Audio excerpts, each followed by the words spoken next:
하나님 말씀 보겠습니다. 하나님 말씀은 마태복음 6장 9절에서 15절입니다. 마태복음 6장 9절에서 15절입니다. 그러므로 너희는 이렇게 기도하라. 하늘에 계신 우리 아버지여, 이름이 거룩히 여김을 받으시오며 나라의 임하옵시며 뜻이 하늘에서 이룬 것 같이 땅에서도 이루어지이다. 오늘날 우리에게 일용할 양식을 주옵시고 우리가 우리에게 죄 지은 자를 사하여 준 것 같이 우리 죄를 사하여 주옵시고 우리를 시험에 들게 하지 마옵시고 다만 악에서 구하옵소서. 나라와 권세와 영광이 아버지께 영원히 있사옵나이다. 너희가 사람의 과실을 용서하면 너희 천부께서도 너희 과실을 용서하시려니와 너희가 사람의 과실을 용서하지 아니하면 너희 아버지께서도 너희 과실을 용서 아니하시리라. 아멘. 오늘은 하나님 나라의 기도에 대해 살펴보겠습니다. 요한복음 6장은 의의 행실에 대해 말하고 있다라는 걸 살펴보았고요. 의의 행실은 이렇게 하나님께 상하심을 보고 동참하는 방법이다라는 것을 살펴보았습니다. 그러면서 그 중에 하나가 여기 예수님께서 말씀하신 대로 기도인데, 여기에서 말하는 기도는 사실 우리가 말하는 중보기도죠. 왜냐하면 하나님의 뜻을 붙잡고 그 뜻이 이루어지도록 구하는 기도를 말하니까요.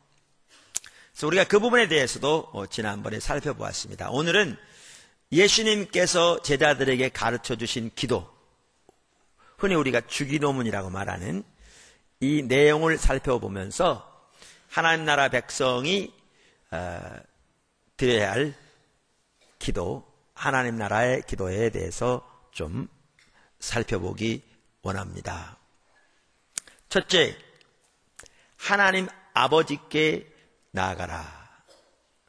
하나님 아버지께 나아가라. 물론 우리는 기도할 때 하나님을 아버지라 칭합니다. 우리 주로 기도할 때 어떻게 기도합니까? 주여 삼창하 기도합시다. 그러면 주여 주여 주여 아버지 주시옵시고 아버지 역사하시고 아버지, 그러니까 주여 아버지 그러잖아요. 그러니까 하나님께 나갈 때 아버지께 나가죠. 그런데 그냥 단순히 구호로만 아버지가 아니라 하나님께 나아갈 때 중요한 게 뭐냐 하면 하나님 아버지께 나가는 게 중요합니다. 아멘. 그래서 예수님께서 우리에게 기도를 가르쳐 주시면서 처음 하시는 말씀이 너희는 이렇게 기도하라 그러시면서 하늘에 계신 우리 아버지여 이렇게 기도하라고 하셨습니다. 지난 주일에 살펴본 것처럼 하나님은 예수님의 십자가와 부활을 통해서 우리를 자녀 삼으셨습니다. 그리고 하나님은 우리의 아버지가 되셨습니다. 아멘. 갈라디아 4장 5절 율법 아래 있는 자들을 속량하시고 우리로 아들의 명분을 얻게 하려 하심이라. 너희가 아들인 고로 하나님이 그 아들의 영을 우리 마음 가운데 보내사 아바 아버지라 부르게 하셨느니라. 그러므로 내가 이후로는 종이 아니요 아들이니 아들이면 하나님으로 말미암아 유업을 이을 자니라. 그러니까 우리를 아들 삼으셔서 하나님을 아바 아버지라 부르게 하셨다 이렇게 말합니다. 지난주에 살펴본 것처럼 아바라는 말은 아람어입니다. 예수님이 이 땅에 사실 때 사용하셨던 언어가 아람어입니다. 그 아람 나라 말로 아바라는 말은 우리 한국에서 오늘날 쓰는 아빠라는 말과 같습니다. 그러니까 가정에서 자녀가 아빠를 친근하게 부르는 단어죠. 여러분 중에 여자분은 이건 너무 성차별이다. 왜 딸이라고 안 그러느냐? 그래야 되는데. 제가 모 대학의 박사과정에 딱 들어갔더니 제가 1년 있다 그냥 나왔습니다만, 처음 오리엔테이션 시간에 가르치는 게 앞으로는 inclusive language를 사용하라고. 그러니까 하나님의 아들 그러면 성차별 언어니까 이렇게 전체 포함하는 용어를 사용하라고 그러더라고요. 여성 운동하는 분도 많아서. 근데 이거는 그런 차원에서 말하는 게 아니고요. 여자분들도 하나님의 아들입니다. 왜? 그 당시에는 아들에게 유업이 주어졌거든요. 이제 그거를 표현하기 위해서. 남자도 그리스도의 신부입니다. 이건 성차별이 아니고 그 의미를 담기 위해서 그렇습니다. 그래서 하나님이 우리를 아들 삼으셨습니다. 사실 하나님이 우리의 아버지시기 때문에 우리의 기도를 응답하십니다. 네, 지난 주간 이렇게 말씀드렸죠. 예수님께서 십자가와 부활을 통해서 이루신 그 승리를 우리 삶에서 실제적으로 경험하려면 어떻게 한다고요? 예수님의 십자가와 부활을 통해서 이루신 승리를 성령의 조명으로 깨닫고 그 후에 믿음으로 서야 한다. 이렇게 말씀드렸죠. 그러니까 하나님이 우리의 아버지 되신 것만 해도 그렇습니다. 우리가 기도로 하나님 앞에 나갈 때 주여 아버지라고 부르지만 실제로는 하나님이 우리의 아버지 되심이 인식되지 않기 때문에 기도 응답만 하더라도 많은 사람들 어떻게 생각합니까? 이런 것 같아요. 제가 보기에는요.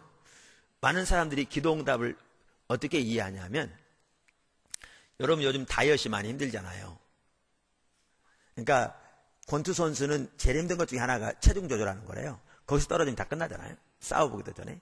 근데 체중을 조절하려면 그 몸무게를 빼기 위해서 그 한증막 같은 데를 추리닝을 입고 들어가 뛴대요. 저는 뻘거벗고 거기 앉아도 힘들던데 추리닝 입고 뛴다고 생각해 보세요. 얼마나 힘들겠는지. 근데 그렇게 뛰면서 힘들지만 그 견디는 게 이렇게 해서라도 이 몸무게를 빼내야 되니까 이게. 원래 많은 사람들이 그 다이어트 하면서 고생하는 것처럼 힘들지만 이를 악물고 참으면서. 근데 많은 사람들이 기도 응답을 그렇게 인식하는 거 아세요? 뭐 하나 문제 있으면 이제 또 얼마나 많은 시간을 교회 가서 부르짖고 또 얼마나 많은 시간을 금식하고 또 얼마나 많은 시간을 작정하고 부르짖어야 하나님이 그 겨우 응답해 주실까, 이런 인식이 있어요. 말은 안 그러는데 실제로 여러분, 우리 행동은요 이론적인 지식에 의해서 움직여지는 게 아니라 우리의 인식에서 행동이 나오거든요. 그러니까 말로는 우리 하나님 우리 아버지라고 그래요. 근데 기도 응답만 하더라도 인식이 그렇게 돼 있어요. 내가 기도 응답 한번 받으려면 이게 불가능한 일을 또 만나서 얼마나 많이 그 고생해야, 잠도 안 자고 먹지 않고 수고를 해야 드디어 하나님이 혹시라도 응답하실까, 이런 인식이 있어요. 아버지를 몰라서 그래요. 전혀. 성경에는 뭐라고 말하고 있는가 하면, 자식이 떡을 달라면 돌을 줄 자가 어디 있겠으며 생선을 달라 하면 뱀을 줄 자가 어디 있겠냐. 너희가 악한 자라도 자식에게 좋은 것 줄 줄 알거든. 이 악한 자란 말은 가장 좋은 아버지를 빗댄 겁니다. 가장 세상에 좋은 아버지라도 하나님 아버지에 비하면 악한 자라 그 얘기예요. 그런데 하물며 하늘에 계신 너희 아버지께서 구하는 자에게 좋은 것을 주지 않겠냐, 이렇게 말하는데요. 그러니까 뭐예요? 하나님을 아버지라고 부르지만 좋으신 아버지인 것이 인식이 안 되니까 기도만 하더라도 그렇게 생각하는 거예요.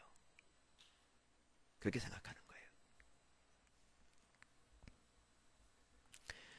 제가 이렇게 부흥회 같은 데 가면요, 이렇게 제가 처음 부흥회 가는데 이런 데 가면 이제 말씀을 전하고 이제 기도 사역 하잖아요. 그럼 기도 사역 하기 전에 통성으로 기도할 때가 있어요. 우리 통성으로 기도하고 합시다. 하나님 성령으로 만져주시도록. 근데 왜 그런 줄 아세요? 잘한다는 건 아니에요. 근데 제가 설명할 시간이 없으니까 이렇게 하는 거예요. 왜 그러냐면 성령님 오세요 라고 기다리면 너무나 많은 사람들의 인식에 성령님 오시라면 그분이 오시냐?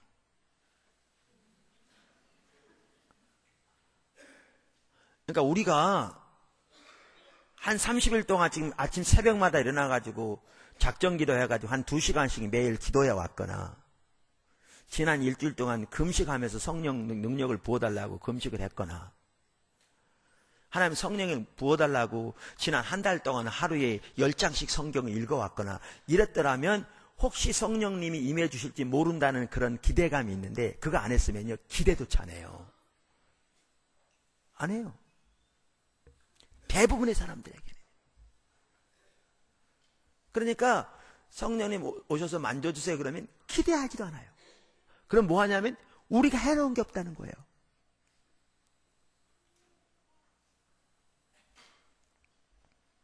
갈라디아 3장에 보면 처음 성령을 우리에게 주신 거 예수 믿을 때 그것도 오직 믿음으로만 가능하고 3장 2절 3장 5절에 보면 성령을 지속적으로 성령을 우리에게 부어주시고 능력으로 역사하시는 것도 오직 믿음으로 가능하다고 성경에 나와 있는데 그리고 그것은 그 아래 쭉 아래 읽어가시면 예수님의 십자가 때문에 우리에게 주시는 거라고 말하는데 근데 우리는 그런 인식이 있어요. 근데 성경은 뭐라고 말하고 있는데 구하라 주실 것이요 찾으라 찾을 것이요 라고 말하면서 너희가 악한 자라도 자식에게 좋은 것 줄 알거든. 누가 보면은 하물며 하늘에 계신 너희 아버지께서 구하는 자에게 성령을 주시지 않겠느냐 이렇게 말하는데 성령의 능력을 부으시는 것 성령으로 역사하시는 것도 아버지시기 때문에 하시는 겁니다.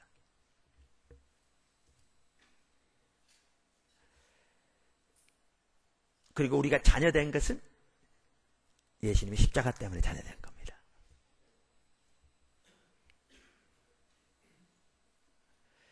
근데 우리는 하나님께 나아갈 때 부르기는 아버지라고 부를지 모르지만 그분이 우리의 아버지 되신 것을 전혀 인식하지 못하는 경우가 많습니다. 그러니까 어떻게 우리의 노력으로 하나님의 응답을 얻어내려고 하는 율법주의죠. 그런 가운데 있지요. 제가 지난 시간에도 말씀드린 것 같은데 분당에 있을 때 지하에서 철학기도를 인도하는데 찬양 중에 하나님이 저의 아버지 되심이 선명히 인식되어지더라고요. 저 육신의 아버지와는 다른 육신의 아버지는 귀한 점도 있지만 연약한 점도 있고 약한 부분도 있는데 하나님은 온전하시고 거룩하시고 한없이 능력이 많으시니 한없이 자비하시 그분이 나의 아버지 되시면 당연히 그분이 여러분 한 분 한 분의 아버지 되시죠. 그게 선명히 인식돼야지. 그 다음날 아침에 잠자리에 일어났는데 아직까지도 하나님이 나의 아버지라는 사실이 선명히 인식되어진 상태에 있었는데 기도하면서 아버지란 한마디 불렀어요. 근데 그거면 충분하더라고요. 하나님의 제가 방 안에 가득한 것 같아요. 거기서 내 노력이 내려지죠. 하나님의 신임을 얻으려 노력이 내려져요. 하나님의 그 말할 수 없는 사랑으로 예수님이 십자가를 통해 나를 자녀 삼으신 걸 내가 알기 때문에 일이가 아니라 일이.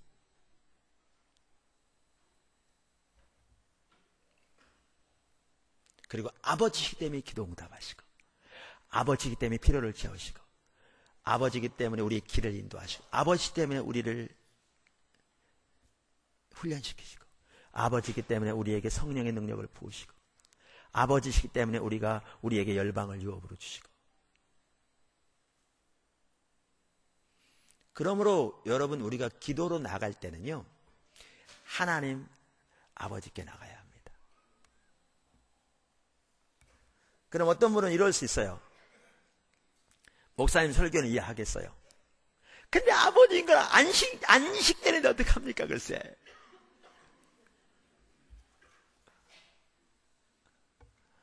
어떤 분은 그런 분들이 있거든요. 하나님에 나갈 때 하나님의 사랑이 인식돼야 되는데 들은 건 있어서 사랑이 인식돼야 되는데 안 인식되는데 어떡합니까? 제발 좀 인식 좀 되게 해주세요.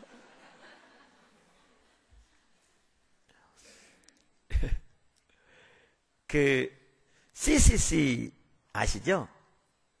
그 CCC에서 사용하는 성경 공부 교재 10스텝이라고 있는데요. 거기에 어느 책에 보면 이런 그림이 있어요. 아주 잘 그려놓은 거예요. 기차가 있는데 앞이 말씀이고 뒤가 경험이에요. 그러니까 말씀이 경험이라는 기차를 이끌어야 한다는, 거꾸로 된 게 아니라.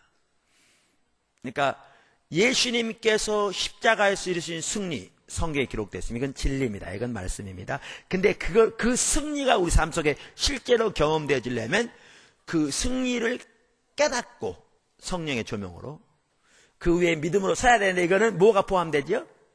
경험이 포함됩니다. 근데 중요한 것은 진리가 경험을 이끕니다. 그러니까 어떻게 해야 되냐면요, 성경에 나오는 진리의 토대에서 그 진리를 붙들고 하나님 앞에 나가야 돼요. 예를 들면 하나님이 우리의 아버지 되셔서 아버지라 부르게, 아빠라 부르게 하셨다는 그 진리의 토대에서 그걸 붙들고 하나님 앞에 나가야 돼요. 나가되 이제 그걸 토대로 그 아버지 되신 사랑을 더 알게 해달라고 구해야죠. 제가 요한웨슬레 예를 들을게요. 좋은 예예요. 요한웨슬레 목사님이 훌륭한 분이잖아요, 그죠? 그분을 통해서 감리교가 시작되었는데, 그 시대에 하나님의 부흥을 위해 참으로 귀하게 쓰임 받았던 하나님의 종입니다. 그분은 옥스퍼드를 나온 분이에요. 진짜 공부 열심히 했던 분이고요. 당대의 석학이라고 할 수 있죠, 사실. 그리고 얼마나 열심히 기도했든지 주변의 사람들이 그 홀리 클럽이라고 이런 그 클럽을 만들어서 그렇게 했는데, 저들을 메소디스트라, 그러니까 규칙쟁이들이라고 조롱하면서 붙인 말이 그 교단이 됐어요. 나중에 교단 이름 메소디스트란 말이. 제가 그분 어디 책에 보니까요, 목회자가 되려면 하루에 6시간인가 이상을 성경 안 보면, 공부 안 하면 될 자격이 없다고 그러는데, 나도 그럼 될 자격이 없어요. 그만큼 열심히 했어요. 그리고 난 다음에 이제 조지아주로, 미국으로 인디안 사역을 위해서 선교 갔잖아요. 근데 완전히 실패합니다. 도망해 와요. 완전히 실패하고. 근데 가면서도 그렇고 오면서도 그랬고요. 그때는 이제 대서양을 배 타고 건너야 되잖아요. 가는데 풍랑이 엄청나게 일었는데 자기는 죽음이 들어서 벌벌 떨고 있는데 찬송 소리가 들리는 거예요. 그래서 가봤더니 모라비안 교도들이 전혀 두려움 없이 하나님을 찬양하는 것을 보고 충격을 받은 거예요. 그러면서 그가 실패하고 돌아와서는 결론을 내린 게 뭐였냐면 자기는 구원받지 못했다는 거죠. 자기 일기에 다른 사람이 듣기에는 정신 나간 것처럼 보일지 모르지만 분명한 한 가지 사실은 나는 구원받지 못했다라는 거였어요. 그러면서 이제 그때부터 이제 그 모라비안 교도들과 이렇게 친분이 있게 되는데, 그 중에 피터 벨러라고 하는 분하고 이렇게 자주 교제하곤 했어요. 그러면서 믿음으로 의롭게 된다는 진리를 알게 되었습니다. 성경에 나와 있으니까. 근데 문제는 그게 안 깨달아지는 거죠, 자기에게는. 그래서 그분은요, 설교를 그만두려고까지 했어요. 나는 설교할 자격이 없다. 그랬더니 피터 벨러가 그렇게 얘기한 겁니다. 그게 깨달아지지 않으면 깨달아질 때까지 설교하세요. 그 다음에 깨달아지면 그거를 설교하세요. 그래서 그가 포기하지 않았어요. 그러는 중에 어느 날 모라비안 교도들이 예배 드리는 곳에 가서 예배 드리는 중에 설교자가 마르틴 루터의 로마서 강의 서문을 설교 대신 읽고 있었어요. 그 읽는 중에 마음이 뜨거워지면서 자기 죄의 용서를 위해 오직 예수님의 십자가만을 믿음으로 의지하는 그 진리가 깨달아진 겁니다. 그러니까 오직 믿음으로 말미암는 의가 비춰진 겁니다. 그 순간에. 그럼 자기 죄 용서와 구원을 위해 오직 주님의 십자가만을 의지하는 자리에 서게 된 거죠.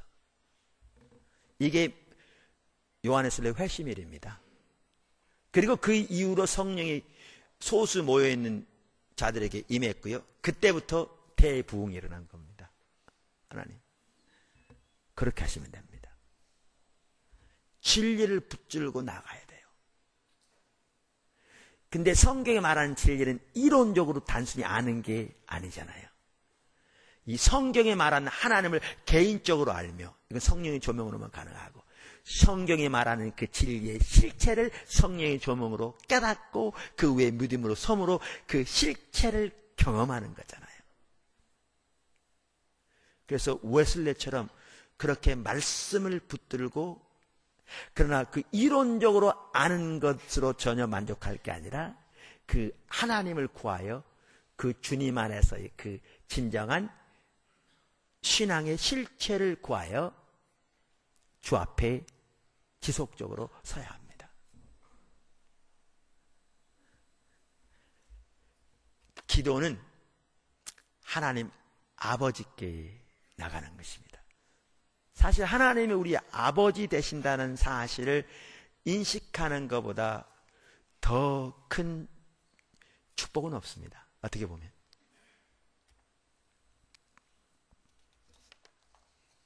둘째, 예배함으로 나가라. 그러니까 예수님께서 너희는 이렇게 기도하라 그렇게 말할 때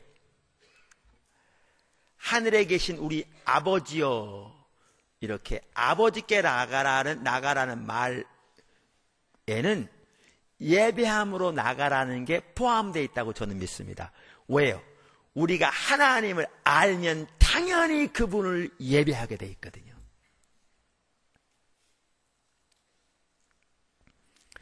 우리 가운데 절실하게 지금 필요한 게 예배회복입니다. 포도나무 교회도요. 그래서 22차 십자가 성령 컨퍼런스는 하나님이 예배회복하기를 원하시는 것 같더라고요. 그리고 그 전까지 제가 예배회복에 대해서는 똑같은 책을 지금 내려고 그러는데 하나님 인도가 절실합니다. 주님 인도해 주셔야 되니까요. 근데 제가 일부 예배 시간을 나눴습니다마는 우리가 하나님에 대한 낮은 견해를 가지고 있으면 우리의 예배는 절대 올바로 드려지지 않습니다. 그러니까 하나님 좋은 분이야, 사랑의 하나님이야. 그렇지만 마치 할아버지보다는 좀 더 높으신 분. 그러니까 우리가 마음대로 해도 그냥 괜찮고 그냥 하나님 앞에 가서 하나님 잘못해서 한마디만 하면 그래 잘했다 오냐 뭐가 필요하냐 뭐 이렇게 뭐 용돈 주는 식의 그런 하나님으로 인식하면 절대로 올바른 예배가 드려질 수 없죠. 그래서 예배에서 핵심은 뭐냐면 하나님을 경외함입니다. 핵심은.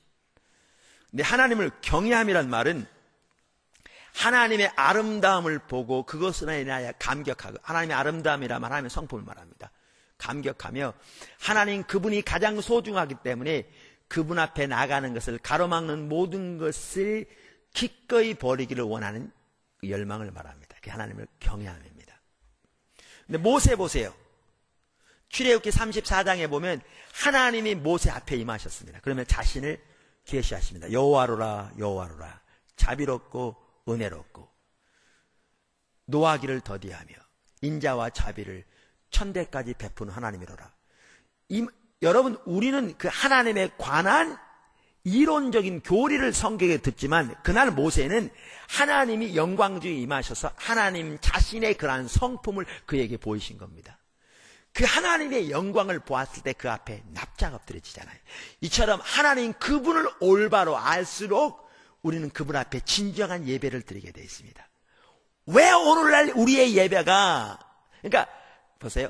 하나님에 대한 낮은 견해, 그러니까 다시 말하면 하나님에 대한 올바른 지식이 없는 것이 뭘로 드러나냐 하면요, 예배에 사모함이 없는 겁니다.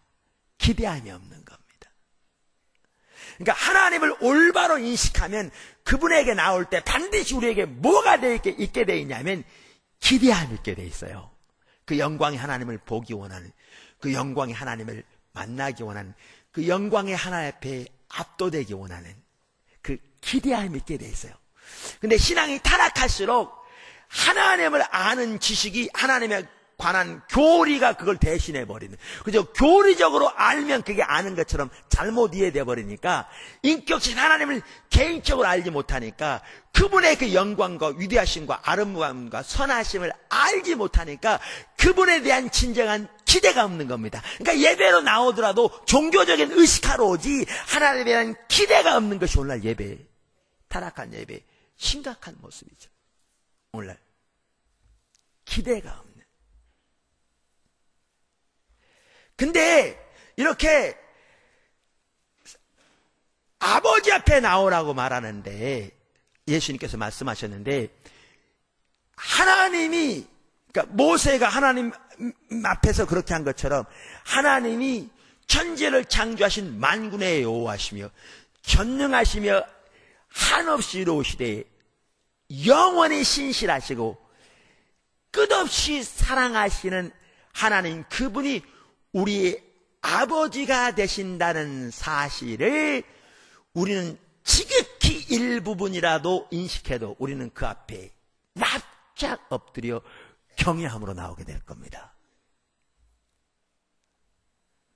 그래서 아버지 앞에 나오라는 그 말의 배후에는 예배함으로 나오라는 말이 포함되어 있습니다. 하나님을 알면 그분을 예배함으로 나오게 되어 있습니다. 아멘. 이게 너무 중요합니다. 그러니까 우리가 과거에도 살펴봤잖아요. 세계적인 기독교 상담가인 레리 크랩, 그분 얘기도 했었죠. 그분이 하나님과 친밀한 교제를 몇 년 전부터 이렇게 발견한 것 같아요. 너무나 행복하고 기쁘고 그러면서 기도에서부터 바뀌어야 한다.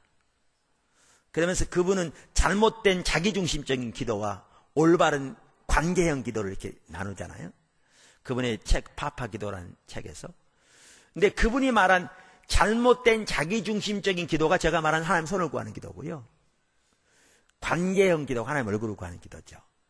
근데 이제 그분은 이렇게 말하죠. 이제 여기 5가지는 주로 우리가 일반적으로 학자들이 기도에는 이러한 게 포함됩니다라는 그 5가지 요소거든요. 근데 이 5가지 요소가 똑같이 들어있대 이해가 다르다는 겁니다. 이해가.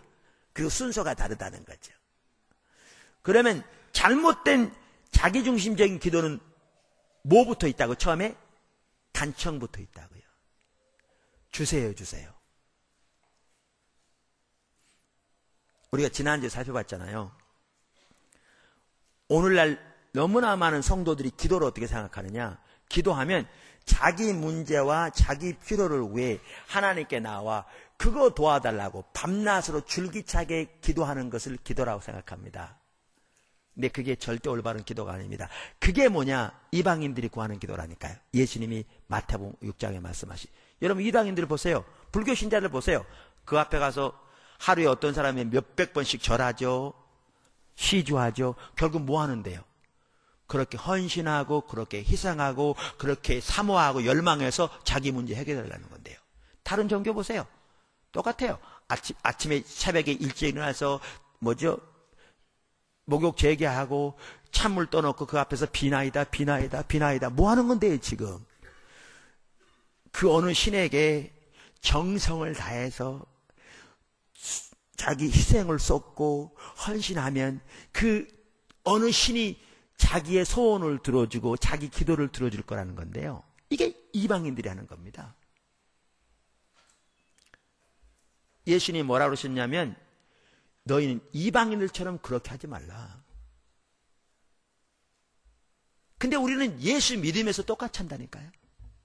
대상만 달라졌어요. 부처라는 대신에 하나님이 되고 엎드려서 이렇게 하는 대신에 무릎 꿇고 기도하고 비나이다 비나이다 하는 대신에 주시옵소서 하고 용어 달라지고 이름만 달라졌지 똑같은 이해를 가지고 있다니까요. 그게 잘못된 기도입니다.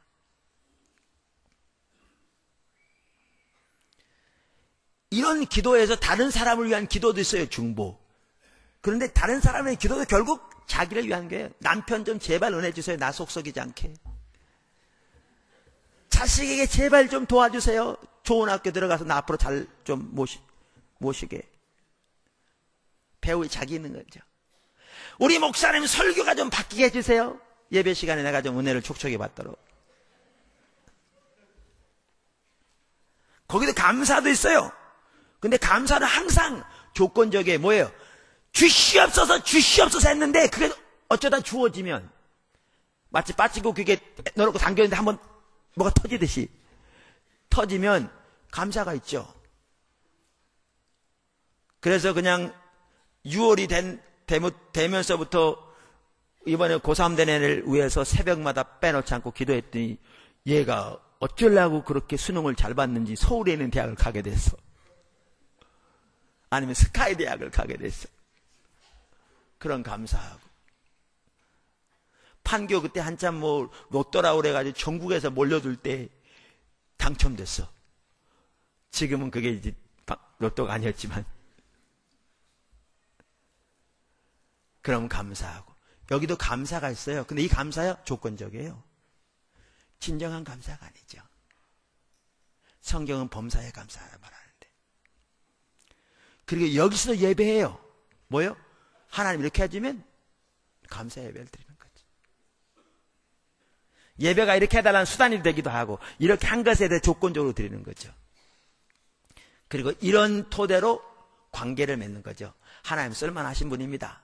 계속 수고해 주세요. 그럼 나도 교회 잘 다니겠습니다. 빠터제죠. 이건 성경이 말한 신앙 아닙니다. 이건 성경이 말한 신앙 아니에요. 그리고 그런 가치관을 가지고 절대로 올바른 기도 드릴 수 없고요. 절대로 올바른 하나님과의 관계 이루어질 수 없습니다. 안 됩니다. 근데 그런 인식이 오늘날 너무나 많은 하나님의 백성들에게 그대로 있습니다. 그게 아니라니까요. 그럼 그분이 말한 관계형 기도는 뭐냐? 정확하게 말하는 거죠. 하나님과의 관계의 토대에서 나가는 겁니다. 우리 신앙은 하나님과 친밀한 교제라고요. 너무 많이 들어서 상투적으로 들을지 모르지만 하나님은 천지를 창조하신 만군의 여호와 하나님은 인격체로서 그분은 존재를 다해 우리를 사랑하시고 우리가 존재를 다해 그분을 사랑하는 친밀한 교제 가운데 있기를 원하십니다. 그게 신앙의 핵심입니다. 아까 말씀드린 대로 사랑의 아버지라는 사실을 올바로 인식하기만 해도 우리는 완전히 달라질 겁니다. 우리의 보는 관점이. 아버지시기 때문에 우리의 머리카락까지 세심받으셨다니까요.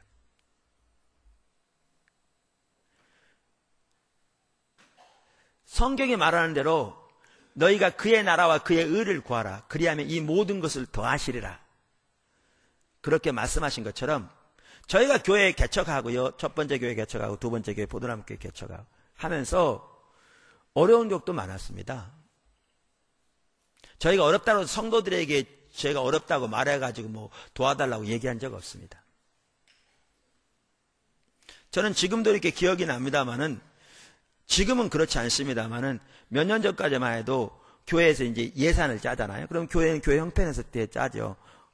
그래서 이제 예산을 짰는데 그게 저의 생활비나 이렇게 하는데 충분하지 못했어요. 제가 볼 때. 근데 저는 한 번도 예산 짜는 분을 원망해 본 적이 없습니다. 왜? 저는 제 필요를 위해 교회를 의지하지 않았기 때문에. 교회가 저의 필요를 채우는 데가 아니죠. 하나님이 제 필요를 채우시는 분이죠. 때로는 교회를 통해서 채우실지 몰라도.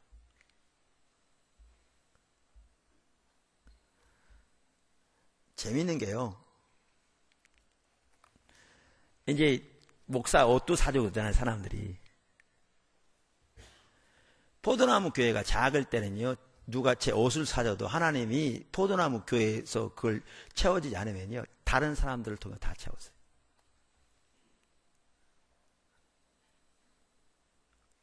다른 사람도 채웠어요. 필요하면. 근데 포도나무 교회가 채워질 만하면 다른 사람은 채워진 거를 이제 내려놓게 하세요. 그분은 아세요.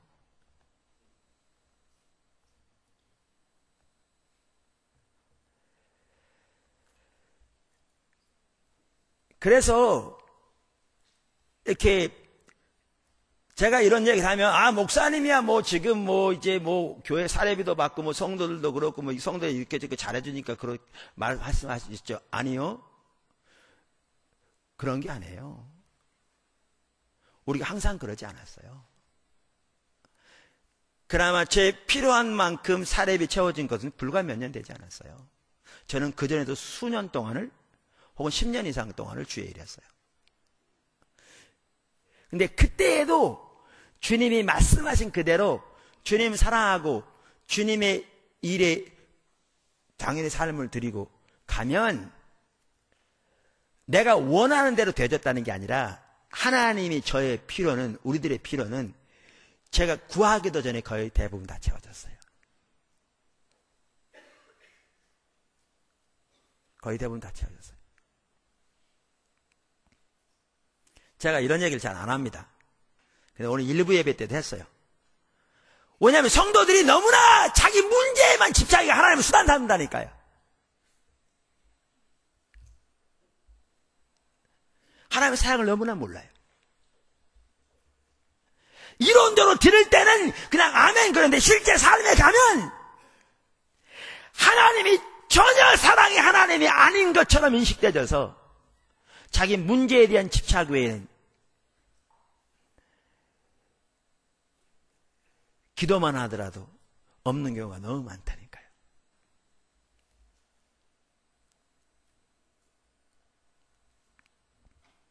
지금도 기억이 납니다. 저희 큰아이 같은 경우에는요, 미국에서 이렇게, 우리 세 아이들은 제가 미국에서 다 공부하면서 나가지고 다 미국에서 났는데, 큰아이 같은 경우에는 거기에서 이렇게 초등학교 바로 들어가기 전에 그 유치원 다니다 왔어요. 그래가지고 걔 같은 경우에는 이렇게 설 같은 날 좋죠. 다 좋아하니까. 맛있는 음식도 먹고. 근데 설이 뭔지를 몰라요. 왜? 이제 그 배경이 없기 때문에. 그런 상태에서 이렇게 학교를 가니까요. 초등학교를 들어가니까 또 우리가 무슨 학원을 볼 수 있는 돈도 있는 것도 아니고 전혀. 학교에서만 교육을 시키는데 하니까 그 동네가 부자 동네였는데 그 교회가 개척한 동네가 아마 제가 추측하기에 그래요. 왜냐하면 와서 얘가 학교 갔다 와서 얘기하는 걸 들어보면 알잖아요. 6년 동안에 3년은 잘 배워요. 그러니까 어떨 때는 잘 배우냐면 선생님이 꼬박꼬박 진도 나가는 선생님이면 걔가 그대로 배우면 되니까 잘 배우는 것 같아요. 근데 3년은 못 배워. 전혀 이렇게 배우질 않았어요. 그러니까 이런 것 같더라고요. 이게 대부분의 애들은 다 2학년 거면 1학년 말에 다 공부하고 오잖아요. 그러니까 대강 넘어가면서 알지? 그럼 애들이 다 예 그런 것 같아요. 그러니까 넘어가요. 그러니까 우리 애 같은 경우는 배울 기회가 없어. 배워본 적이 없으니까. 그러니까 한 3년은 모르더라고요. 학교 갔다 오는데도 몰라. 걔가 지능이 떨어져서 못 따라가는 건 아닌데 안 배웠어요. 그러니까 6년 동안에 3년은 배웠는데 3년은 못 배웠어요. 이대로 중학교 가면 어떻게 될까 싶더라고요. 근데 그 당시에 이렇게 해화동에 있는 외국인 학교에서 목회자 자녀에게 그 당시 학원비에 과외시킬 정도면 갈 수 있는 학교가 있었어요. 외국인 학교가요. 외국인 학교는 비싸죠. 지금도 한 달에 몇백만 원. 목사 자녀로서는 상상도 못하죠. 개척교회. 근데 거기에는 목회자 자녀에게 그렇게 할인해주는 있었어요. 그 아이 거기서 다녔어요. 어려서부터요. 하나님은 자녀들의 필요까지 아시더라고요. 선한 일을 아세요. 그리고 그분은 채우시는 방법을 다 가지고 계세요.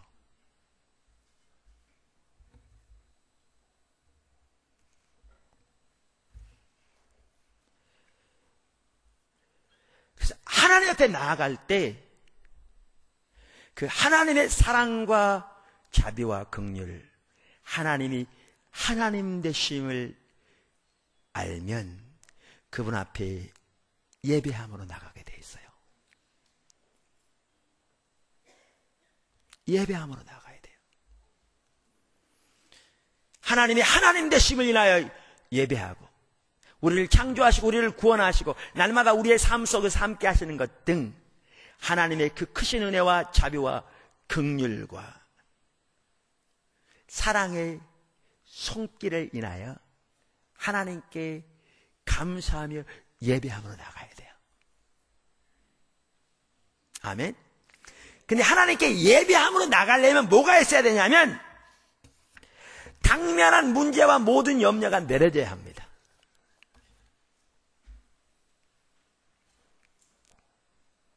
염려가 안 내려지면 어떻게 해야 되냐?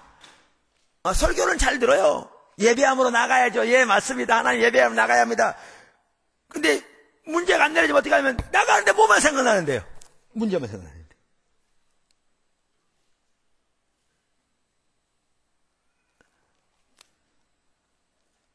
과거에 저에게 이렇게, 그러니까 우리에게, 그러니까 교회, 선교에 기도바로 오신 목사님이 계셨어요. 그런 분들 많지만 이제 과거에 그런 분 한 분 계셨어요. 왜냐하면 그때 교회가 막 엄청 어려워가지고 막 그야말로 거들나게 생기니까 도대체 어떻게 쓰면 좋겠냐고 누가 소문을 들었는지 기도 좀 해달라고 하더라고요. 하나님의 응답은 뻔하죠. 그걸 통해서 하나님을 알고 존재를 다 사랑하는 길로 돌이키라는 거죠. 하나님께서 이스라엘 백성들을 홍해 앞에 인도하신 것은 하나님만을 의지하고 사랑하고 믿고 신뢰하고 하나님의 인도를 따라 순종하는 것이 생명이 되는 자리로 돌이키라는 거죠. 뻔해요. 그리고 기도해주는 하나님께서 실제로 그렇게 인도해 가시고요. 근데 그분은 어떤 입장이냐면 그거 다 안다는 거죠. 당연한 거예요. 그렇게 해야 돼. 그리고 앞으로 문제 해결되면 그렇게 다 하겠다는 거죠. 근데 문제가 면 당장 지금이 어떻게 하냐는 얘기도 이거.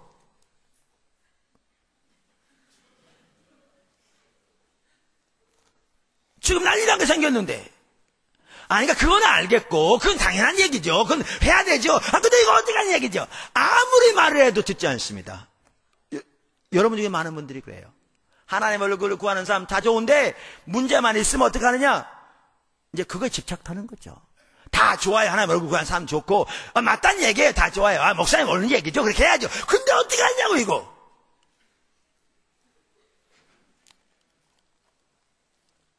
잠깐 문제 해결되면 다 주님 할 거라니까요. 그거 옳은 얘기예요. 근데 이거 어떻게 하면 해결하면 좋냐는 얘기예요. 그러니 어떻게 예배함으로 나갑니까? 절대 못 나갑니다. 아무리 들어도 못 나갑니다. 왜?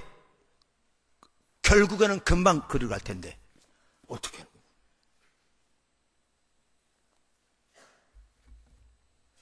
어떻게 하냐?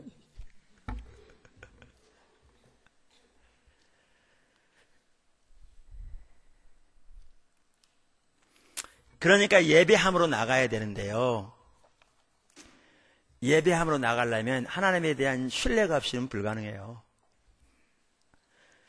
하나님은 천지를 창조하신 전능하신 하나님인데 그분이 나의 아버지 되시고 나를 아시고 내 필요를 아시고 신실하시고 나를 사랑하신 분, 성경이 말하는 하나님 그대로의 하나님을 신뢰하는 믿음이 없이는 못 나가요. 근데 이제 또 이거예요. 믿음도 성경적인 교리만 가지고는 안 돼요. 하나님과의 올바른 관계가 돼 있어야 하나님을 믿음으로 신뢰할 수 있는데 올바른 관계가 안 돼 있으니까 아무리 설교를 들어도 이론적으로 알지만 막상 닥치면 문제밖에 안 보이는 거예요. 아무것도 안 보여.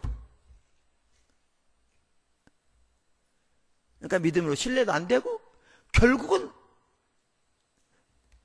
옛날 같으면 문제를 죽자 사자 그냥 밤낮으로 구해서 그나마 기도한 것 같은 마음이라도 들어 속이라도 수연해 되든지 안 되든지 구했으니까 율법주의 사고죠.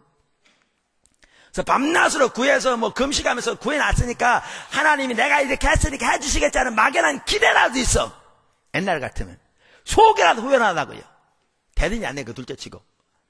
근데 이제는 하나님 얼굴을 구한다 그러면서도 얼굴은 전혀 안 구해주고 맨날 문제만 보이는데 그렇게 기도도 안 했으니까 이제 이것도 안 돼, 저것도 안 돼, 아무것도 안 돼, 죽도 밥도 안 돼.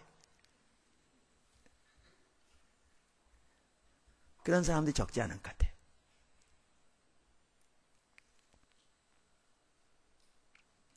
어떻게 해야 되냐고요? 불 나기 전에 소화기 사야죠. 무슨 말이냐면 불이 나기 전에 소화기를 사다 배치해놔야지. 불이 한참 나가지고 활활 타오르는데 그때 소화기 사라고 하면 이미 늦습니다. 무슨 말인가?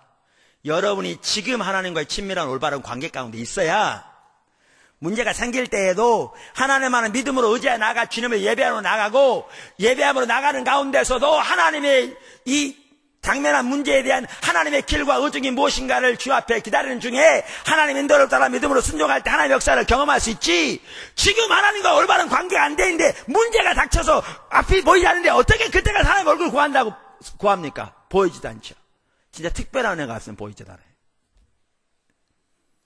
그때라도 하나님 앞에 뒤늦었으나 이걸 통해서 진짜 하나님만을 의지하고 하나님만을 사랑하는 자리로 돌이키라는 것을 인식하고 돌이키면 진짜 축복인데요. 그렇게 하지 않기가 너무 쉽다고요. 너무 쉽다고요. 그러므로 오늘 여러분이 하나님과 친밀한 교제 가운데 사셔야 돼요. 그래야 여러분에게 문제가 닥칠 때에도 하나님으로 인하여 아버지 하나님께 나갈 뿐만 아니라 하나님을 믿음으로 신뢰하는 가운데 예배함으로 나갈 수 있고요. 예배함으로 나아가 당면한 문제에 대해서도 여러분의 생각과 주장이 아니라 하나님의 뜻과 의중을 발견하여 여러분이 순종함으로 하나님의 뜻이 이루어지도록 순종할 수 있고요. 그래서 하나님을 경험할 수 있어요.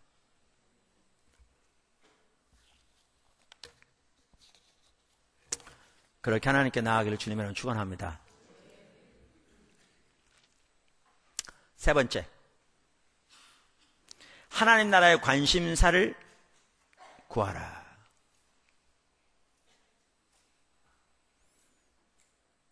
하나님 나라의 관심사를 구하라. 그러니까 우리는 기도하면 제가 또 말합니다. 너무나 그런 게 익숙해요. 내 목적, 내 필요, 내 목표를 위해 줄기차게 그저 주시옵소서, 주시옵소서, 주시옵소서.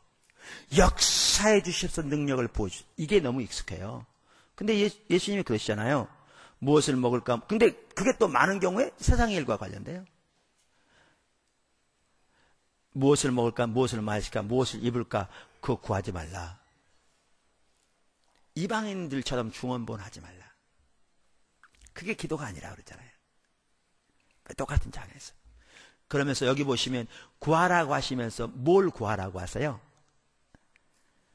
하나님의 이름이 거룩히 여김을 받으시도록, 하나님의 뜻이 하늘에서 이루어진 것처럼 땅에서 이루어지도록, 하나님의 나라가 임하도록. 하나님의 나라는 하나님의 통치를 말합니다. 하나님의 주권적인 통치가 내 삶 가운데, 우리 가운데, 내 가정에, 이 나라에 임하도록 기도하라고요. 하나님의 관심사를 위해 기도하라고 합니다. 근데 이 말이 나오면 우리는 즉각적으로 이렇게 생각해요. 그럼 나는 뭐야? 그 하나님의 관심사만을 구하면 나는 뭐냐고 글쎄. 근데 이런 것 같더라고요. 중세 시대에는 암흑시대라고 그러잖아요. 그때는 신앙에 대한 인식이 뭐였냐면 사람은 하나님의 목적을 위한 수단에 불과한 그런 인식이죠. 오늘날 많은 소위 이슬람 신자들이 생각하고 있는 것처럼 그들은 알라를 위해서 폭탄 지고 뛰어듭니다. 자기 몸 갈기가 짜지고 다 죽더라고요. 알라를 위한 거라는 거죠. 사람은 알라를 위한 수단에 불과해. 많은 종교가 그런 식입니다. 사람은 그들의 신을 위한 수단에 불과한.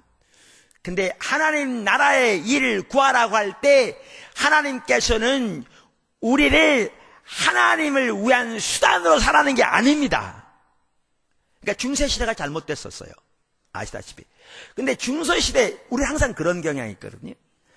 이쪽 극단에서 사람들은 다른 극단으로 치우치는 경향이 많아요. 그러면서 중세시대를 지나오면서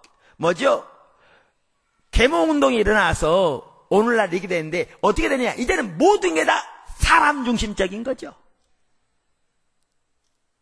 인본주의에 다 나를 위해 내 것, 자기 중심적인.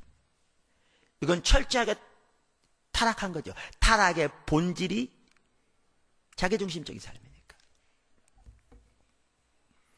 근데 성경은 처음부터 끝까지 하나님 중심적인 삶을 말하는데요. 하나님 중심적인 삶은 하나님의 목적을 위해 우리가 수단되어진 하나님의 목적으로 우리를 이용하시는 그런 삶이 아닙니다. 성경이 말하는 하나님 중심적인 삶은 우리가 하나님 중심적인 삶을 살 때 거기에 하나님의 진정한 생명과 은혜가 넘칠 수 있기 때문에 그렇습니다. 그것이 우리의 삶의 최선이기 때문에 그렇습니다. 여러분 보세요. 부부간에도요, 자기 중심적으로 상대방을 대하는 것과 하나님 중심적으로 상대방을 대하는 것, 가정에 어느 것이 진정한 행복입니까?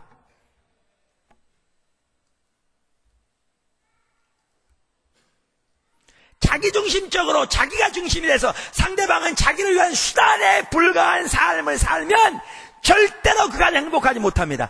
한 사람은 행복할지 몰라도 다른 사람은 너무너무 불행할 것이고 그 가정 오래 못 갑니다. 요즘 다 머리가 커가고 다 경제력이 있어지니까 그러니까 이혼이 이렇게 자꾸 늘어나는 겁니다. 오래 못 가죠. 하나님 중심적으로 상대방을 대하고 가정이 세워져야 진정한 행복이 거기에 있죠. 하나님께서 우리에게 하나님 중심적인 삶을 살라는 것은 그것이 우리의 진정한 행복이기 때문에 그렇습니다. 여러분 탐심을 버리라고요. 여러분 돈만 많으면 행복할 줄 아십니까? 여러분의 관심이 돈에만 있어 보세요. 어떻게 하든 돈을 많이 벌려고 그래. 하지 마세요 제발. 근데 그런 사람 보시면 사람들 앞에 자기가 돈 좀 있다고 겉으로 보기에는 그야말로 뭐죠? 자기를 과시할지 몰라도 내부를 보시면 그 사람처럼 추하고 그 사람처럼 뭐죠? 불행한 사람 없을 겁니다. 보세요. 모든 일이 거기에 됐을 텐데요. 진정한 자유함이요, 탐심이 내려질 때 있습니다.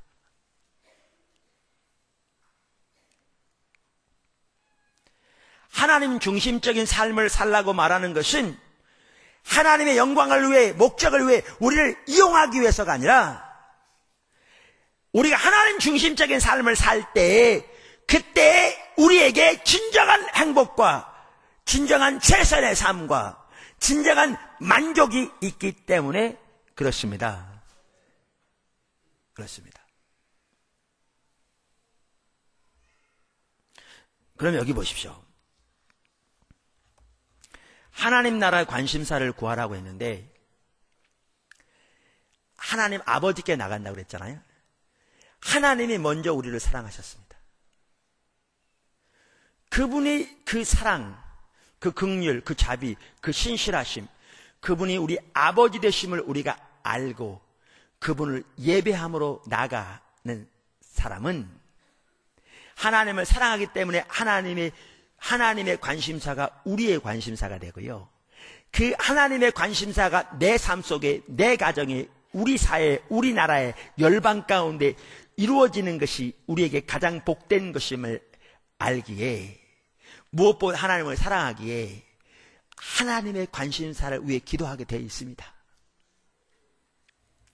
제가 몇 사람 이름을 불러볼게요. 신구약에 나오는, 그 외에도 많은 사람. 여러분, 모세, 엘리야, 예레미야, 이사야, 바울, 베드로, 아니 다윗, 사무엘, 누구를 보십시오. 그들의 기도가 성경에 나오는 보십시오. 그들의 기도는 모두 하나님의 관심사를 구했습니다. 왜요? 하나님을 사랑했기 때문에. 그리고 그것이 가장 최선이었기 때문에요. 그럼 계속 여러분 이런다니까요. 내 문제는 어떡하고요? 그러니까 그만큼 하나님은 여러분의 구하기 전에 생각까지 아신다고 하셨고 머리카락까지 세신 바 되셨다고 하셨는데 그 말이 안 와닿는 거예요.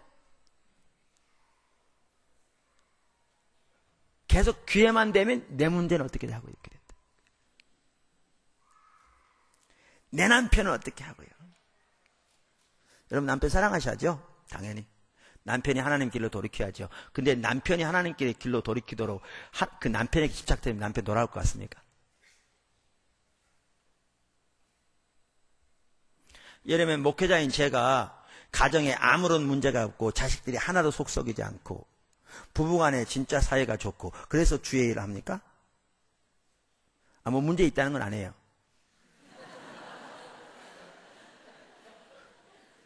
내 얘기는 뭐냐면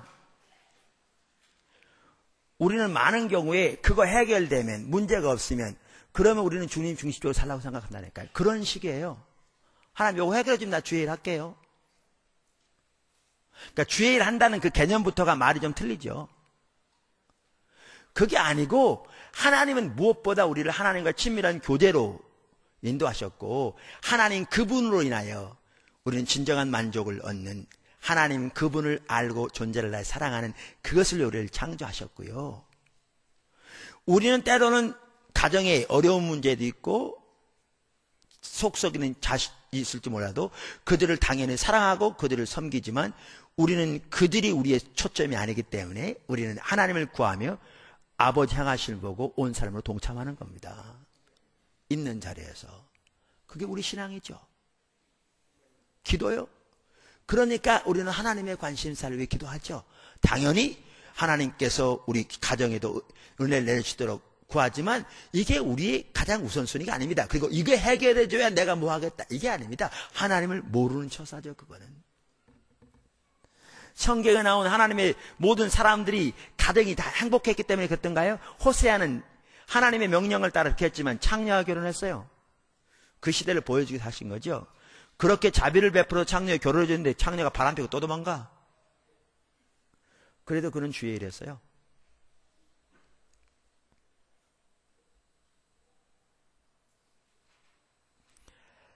하나님의 관심사를 구하는 것입니다. 하나님의 관심사를. 여기서 한 가지 더 살펴볼 것은 하나님은 하나님을 경외하는 자에게 하나님의 뜻을 알리십니다. 그러니까 하나님의 관심사를 위해 기도한다는 것은 성경을 통해서 나타난 하나님의 뜻을 위해 당연히 기도하는 거죠. 우선적으로. 근데 이런 것 같더라고요. 그러니까 제가 과거에도 말씀드렸습니다만 우리 젊었을 때 저는 청년 때 이렇게 개척교를 다녔어요. 장로교. 예, 개척교를 다녔는데 개척교다 보니까 숫자가 많지 않아서 그런지 몰라도 우리 청년들이 일주일에 한 번씩 모여서 이렇게 철야기도 했어요.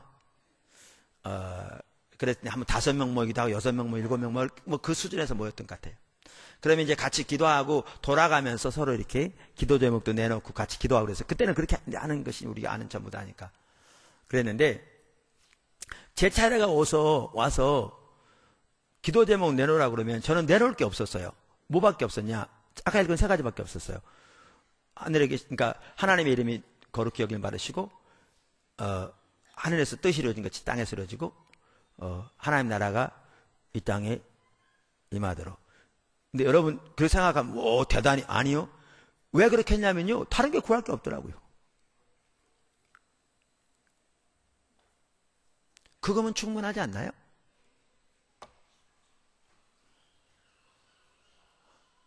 그러면 여러분 이렇게 말하셨어요. 그러면 우리 자신은 뭐고 그 안에 우리를 향한 하나님의 최선이 다 들어있는 걸 모르세요 이미? 내가 내 계획을 세워놓고 뭔가를 줄기차게 욕심을 부려 구한다고 이러시나요? 하나님이 우리를 그렇게 사랑하신 분이신데 사실 그 안에 다 들어있는 것 같더라고요. 뭘 더 구합니까? 뭘 더 구해요? 부자 되기를요? 뭐 때문에 부자 되려고 그러시는데요?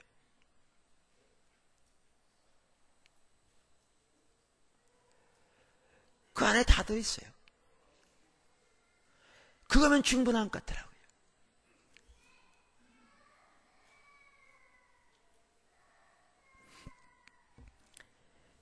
근데 하나님 성경을 통해서 우리가 하나님의 뜻을 아는 대로 당연히 구하지만 더 나아가서 하나님은 하나님을 경외하는 자에게 자신의 뜻을 보이십니다. 아모스 3장 7절 이렇게 말하죠.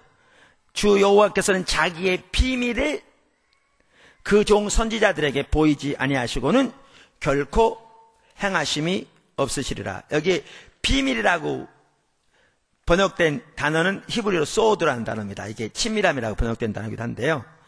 근데 이 단어는 은밀한 협의, secret counsel 이란 의미를 가지고 있어서 밀접한 관계에 기초한 적극적인 의논을 의미한다. 어떤 주석에 그렇게 썼더라고요. 뿐만 아니라 하나님이 사랑하는 자들에게 깊은 관계성을 통해 미리 알려주는 계획을 가리키기도 한다. 똑같은 단어가 시편 25편 14절에 써있는데요. 여호와의 친밀함이 경외하는 자에게 있으며 그 언약을 저에게 보이시리로다. 그래서 어떤 주석에 이렇게 썼어요. 여호와의 친밀함, 여기서 친밀함에 해당하는 히브리어 소드는 본래 비밀회담을 의미한다.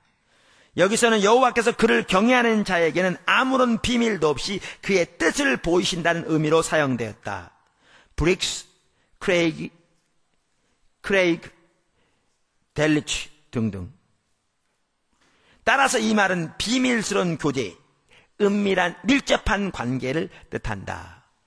이처럼 하나님을 경외하는 자에게 하나님께서 그 시대를 향한 하나님의 계획을 보였어요. 아브라함 보세요. 모세 보세요. 예레미야, 이사야, 엘리야, 예수님 더 말할 것도 없고 바울, 베드로, 그 시대를 향한 하나님의 계획과 하나님의 의도와 하나님의 목적을 보이세요. 시몬과 안나도 그래서 그렇게 기도했잖아요. 그리고 하나님의 예수님이 말씀하신 기도는 바로 그 하나님의 뜻이 이루어지도록 하나님께 구하는 기도를 포함합니다. 여기.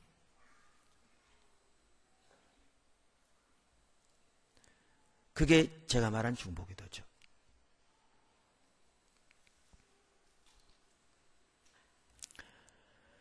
당연히 이것은 기도로만 끝일 게 아니라 삶이 같이 가야 되죠. 그냥 예수님이 그러니까 기도문 외운 것처럼 기도문을 외우라고 한 게 아니고 이 삶을 추구하라고 말씀하신 거잖아요. 근데 이런 것 같더라고요. 이게 큰바위 얼굴이라니까요. 옛날 책에 큰바위 얼굴 얘기 있잖아요. 이렇게 큰 바위 얼굴. 어린애가 보면 저 뭐냐고 그랬더니 유명한 사람 앞 나올. 자기는 거기서 너무나 멀어. 자기는 거기는 상관없는 아이에 불과해. 늘 바라보면서 동경하며 살았는데 나중에 보니까 자기가 그 사람이었다고. 그게 이제 그 내용이잖아요. 이게 무슨 말이냐면 이 말이더라고요. 우리 신앙은 하나님과 친밀한 교제입니다. 하나님 먼저 우리를 사랑하셨습니다. 사랑하십니다. 그분이 사랑하시기에 우리도 그분을 사랑하는 겁니다. 그리고 우리를 먼저 사랑하사 십자가를 통해 우리를 자녀 삼으신 그 사랑의 기초에서 나갑니다. 나가서 뭐 하느냐? 그분을 예배하죠. 경배하죠. 그리고 그분을 사랑하기 때문에 그분의 뜻이 이루어지도록, 그분의 관심사가 이루어지도록 기도합니다. 그것이 우리의 기쁨입니다. 특권입니다. 이렇게 나갈 때 주님이 또한 우리에게 뭐 하시느냐? 우리에게 하나님의 의중을 알리시죠. 이 시대에 하나님의 목적을 알리시죠. 계획을 알리시죠. 하나님 향하심을 보이시죠. 우리는 그러면 그 뜻이 이루어지도록 또 기도합니다. 간구합니다. 그리고 우리가 할 수 있는 부분에서 우리가 주님을 사랑하니까 주님이 뜻이 이루어지도록 우리 삶을 헌신합니다. 동참합니다. 그렇게 구합니다. 그렇게 구하면 자기도 모르는 사이에 자기가 지금 그런 사람이 돼가는 걸 봅니다.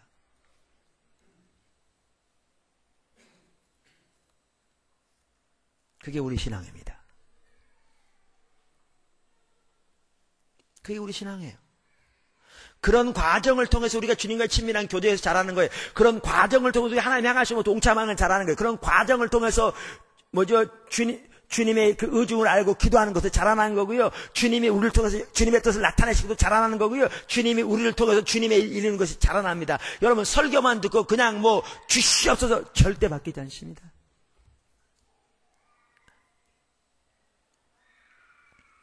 주님이 우리에게 주기도문 가르쳐 주시면서 그렇게 기도하고 그렇게 추구하라고 가르쳐 주신 겁니다. 왜? 그 과정을 통해서 우리가 주님과 동행하는 삶이 되어지니까요. 주님 안에 자라날 거니까요. 사실 이 과정이 안 되면요, 시간 지나도 결코 우리는 바뀌지 않습니다. 의식적으로는 바뀔 수 있습니다. 바리새인처럼 교회 와서 이렇게 몇 가지 봉사하고 사람들에게 어떻게 상대하고, 그러나 하나님과의 관계에서 근본적으로는 바뀌지 않습니다. 이렇게 하나님의 관심사를 구하여 나오는 저와 여러분이 되기를 축원합니다. 마지막으로 일용할 양식을 구하여 나가라. 예수님께서 이렇게 하나님의 예배, 그러니까 아버지께 나오라. 그 뒤에는 예배함으로 나오라가 포함되어 있다고 저는 믿습니다. 그 다음에 하나님의 관심사를 구하라. 그렇게 말씀하신 후에 또한 뭐라고 말씀하셨냐? 일용할 양식을 구하라고 하셨습니다. 물론 그 외에는 몇 가지가 있는데 제가 그거를 다 합해서 일용할 양식을 구하라는 말 속에 포함해서 말씀드리고자 합니다. 우선 여기 일용할 양식을 구하라는 말은 그저 내 필요 내 목적을 위해서 주시옵소서 특별히 내가 살아가는 목적이 내가 세상을 잘 먹고 잘 살고 세상을 성공하는 이러한 목적, 그래서 예수 믿으면 이거 잘해준다니까 이런 자세를 가지고 그거 달라고 줄기차게 구하는 그것은 아닙니다. 왜 아니냐면 바로 똑같은 장이 그게 아니라고 말했어요. 그렇게 하지 말라고 6장에. 그러니까 그걸 말하는 게 아닙니다. 그러면 여기에 일용할 양식을 구하라는 말은 뭐냐? 여러분이 이렇게 하나님의 그 사랑을 알아 하나님 아버지 앞에 나아가 하나님의 관심사가 여러분의 관심사가 되고 그것을 기도할 뿐만 아니라 그 삶이 이루어지도록 내가 사람을 또 드리고 그렇게 간절히 사모하는 삶을 살면 여러분은 날마다 일용할 양식이 절대적으로 필요함을 깨닫게 될 겁니다. 무슨 말이냐? 하나님이 이스라엘 백성들 광야 생활할 때에 만나를 주셨어요. 근데 양식이 없다가 모처럼 생기니까 어떤 사람은 막 잔뜩 모아놨잖아요. 매일 모으라고 그랬는데 잔뜩 모아놨는데 하루가 지나니까 그 구더기가 돼버렸잖아요. 그죠? 그들이 날마다 만나가 필요했듯이 우리가 그러한 하나님 나라의 백성으로 하나님 나라 백성의 삶을 살고 하나님 나라의 그러한 것들을 기도하며 주님을 예배하고 추구하는 삶을 살려면 날마다 하나님의 은혜가 필요한 것을 깨닫게 될 겁니다. 여러분 하나님의 은혜 없이 순간도 설 수 없는 걸 깨달을 거요. 하나님의 능력 없이 설 수 없음을 깨달을 거요. 하나님의 도움 없이 우리가 이 길을 갈 수 없음을 깨닫게 될 겁니다. 그러므로 여기에 일용할 양식을 구하라는 말은 그렇게 날마다 오늘에 필요한 하나님의 은혜를 구하라는 말입니다. 가장 먼저는. 어떤 분이 그 얘기 하더라고요. 여기에 일용할 양식 하면 그 당시 유대인들은 내일 양식을 오늘 준비했대요. 그러니까 문자 그대로 말하면 내일의 양식을 주옵시고 이 뜻이에요. 근데 그걸 왜 일용할 양식으로 번역했냐 하면 그때는 다음날 양식을 그날 준비했으니까. 그러니까 이 말은 어떤 분도 이렇게 해석해요. 하늘나라의 은혜를 이 땅에 사는 이 시점에 주세요. 내일의 양식을 오늘 주세요라고요. 근데 꼭 그렇게 해석 안 하더라도 지금 말씀드린 대로 우리가 이 삶을 살려면 날마다 일용할 하나님의 은혜의 양식이 절실하게 필요한 것을 깨닫게 될 겁니다. 그걸 구하라는 겁니다. 날마다.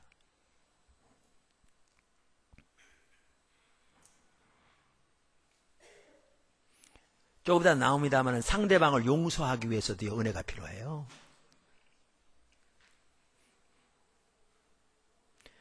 악에 넘어지지 않기 위해서도 은혜가 필요하고요.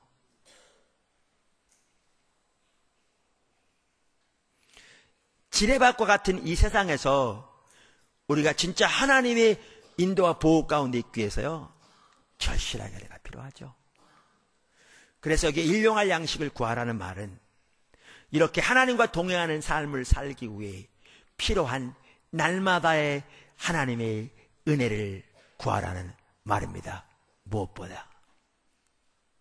그 다음에 저는 이 속에 우리의 처한 문제에 대한 하나님의 도움과 지혜를 구하는 것도 포함되어 있다고 믿습니다.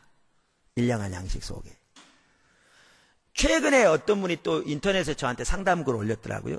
가정적으로 많이 어려워요. 그러면서 이렇게 그걸 위해 기도해야 되느냐고 물어요. 왜냐하면 그걸 위해 기도하면 하나님의 손을 구하는 기도 같으니까. 그러니까 주변에도 가끔 그런 분도 있더라고요. 하나님 얼굴을 구하는 사람, 손을 구하는 사람 이렇게 설교를 좀 듣다 보니까 자기 문제를 위해 기도하는 건 모두가 다 하나님의 손을 구하는 기도 같아서 그걸 기도 안 하는 사람도 있어요. 그거 안 하고 무시하고 그냥 이렇게 구하고 있어. 생각은 항상 가 있죠. 사실 어떻게 보면 모든 생각 거의 다 가 있어. 근데 기도하려고 그러면 이게 손을 구하는 기도 같아.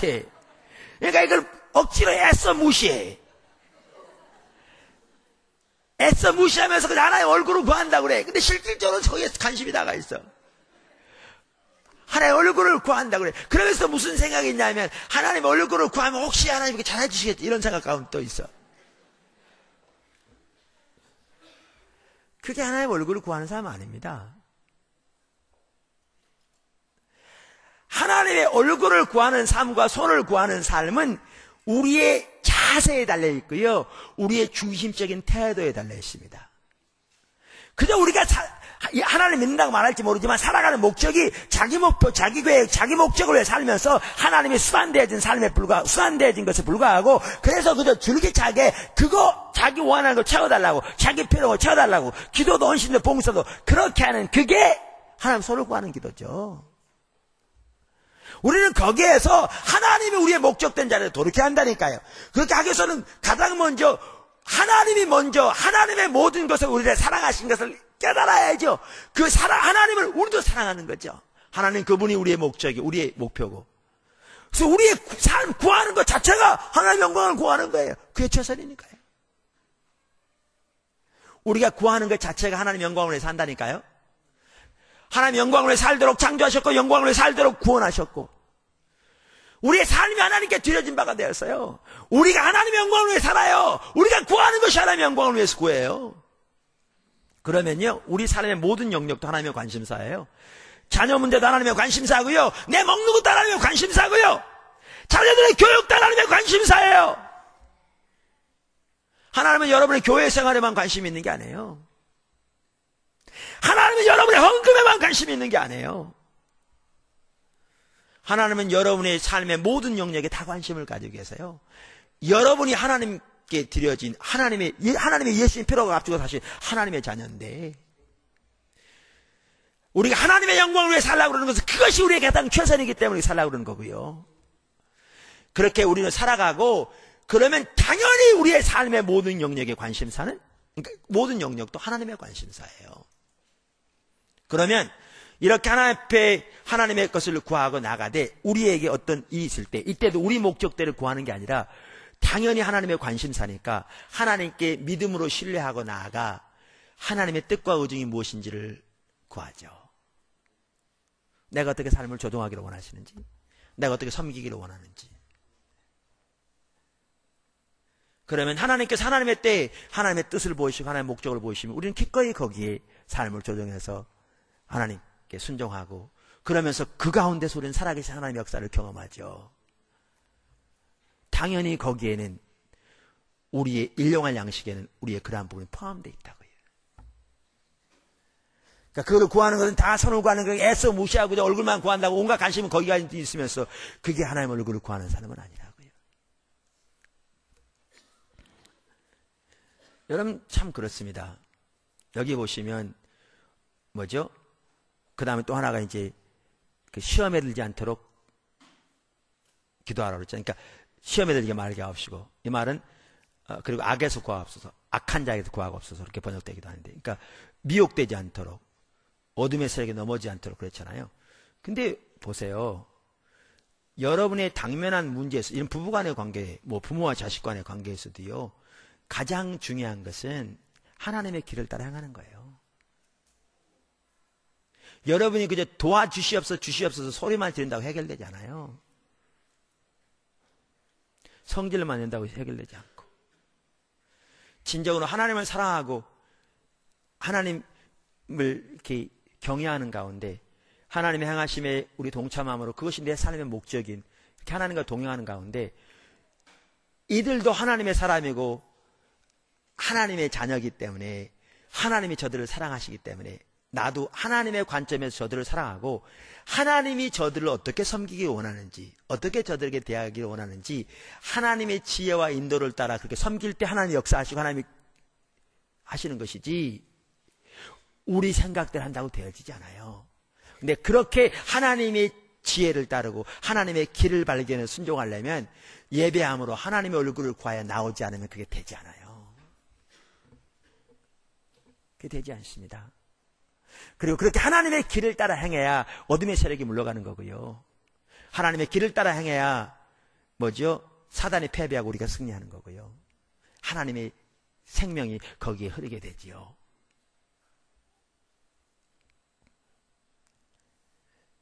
아멘. 마지막으로 거기 그 일용할 양식의 한 가지만 살펴보고 마치겠습니다. 거기 보시면 올바른 관계를 위해서도 일용할 양식이 필수입니다. 여러분, 기도와 관계는 핵심입니다. 그러니까 기도응답과 관계가 핵심이에요. 기도응답과 가장 먼저는 하나님과 관계가 핵심이고요. 성경에는 하나님과의 관계와 사람과의 관계가 나눠져 있지 않아요. 그래서 기도응답과 관련해서 사람과의 관계는 필수적으로 연결됐어요. 그러니까 여기 똑같이 나오잖아요. 기도에 가르치신 다음에 용서하라. 그래야 응답된다. 용서 안 하면 하늘에 계신 너희 아버지 용서 안 한다. 이러면 기도응답 잊어버려야죠. 관련되어 있습니다. 100데나리온 10,000달란트 비유는 여러분 잘 아십니다. 지금 제가 얘기 안 해도. 여러분 베드로 전서에 보면 3장에 이렇게 나와 있습니다. 7절. 남편 된 자들아, 이와 같이 지식을 따라 너희 아내와 함께 동거하고 전을 더 연약한 그릇이요 또 생명의 은혜를 유업으로 함께 받을 자로 알아 귀히 여기라. 이는 너희의 기도가 막히지 아니하게 하려 함이라. 여기 보시면 그냥 미워하는 거 이런 거는 말할 것도 없고 귀하게 여기지 않아도 어떻게 한다고요?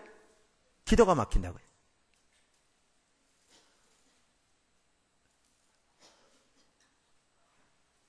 귀하게 여기지 않아도 저를 이상한 눈으로 쳐다보지 마세요. 성경이 그랬잖아요. 이 말은 당연히 남편에도 해당되지만 아내에도 해당되죠.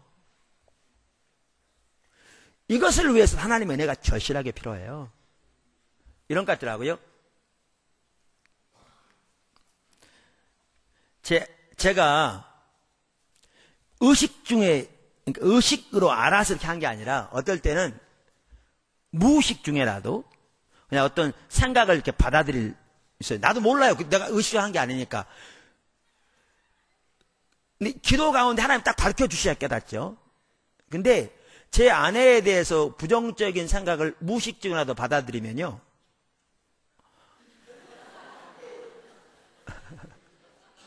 준영이를 축복합니다.